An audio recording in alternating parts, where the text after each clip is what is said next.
Isa niya mga kabayro, so ang gabi ko naman yung pagkakapagkasira ng e-bike. Let's go! Sa channel ko baka makalimutan mo, baka naman. So yun na nga is may bago naman tayong sisirain dito. Actually nandito lang tayo sa may Tanay, no? Yes! Meron tayong Buenamano dito sa may Tanay. Ito is pinasa lang sa atin ng isa sa mga taga dito na nadaanan ko dun malapit sa may palengke o sa plaza.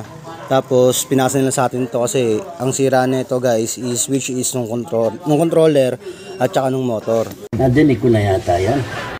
So may tubig na yung motor niya sa loob. Kung hindi lang isang nangyayari dito, nagkakaroon siya ng tubig. No, so puro kalawang, nilinis na natin yan. Okay na ito nyo naman.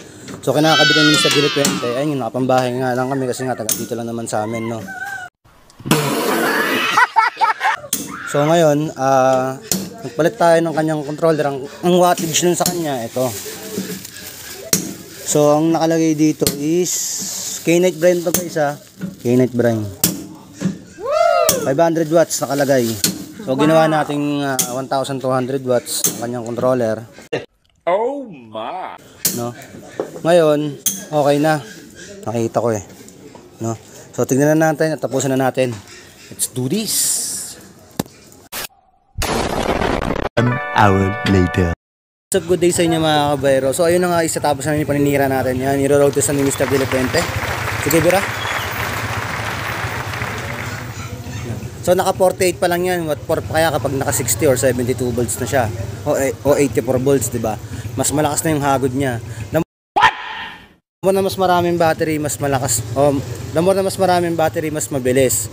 Lamor na mas mataas ang amperahe, mas matagal malobat. So dalawa lang equalize sa mga nagtatanong sa akin. Kapag maraming pong battery, mas mabilis po ang e-bike. Kapag mas mataas ang amperahe, mas matagal malobat ng e-bikes, no? Ganun lang po kasimple yun, no?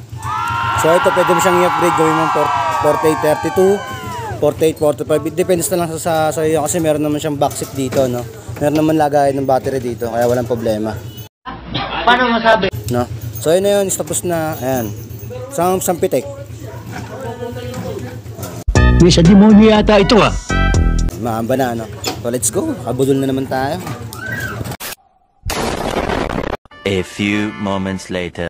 Ayun na si customer is niroad test niya na yung e-bike, then sinulong na rin niya.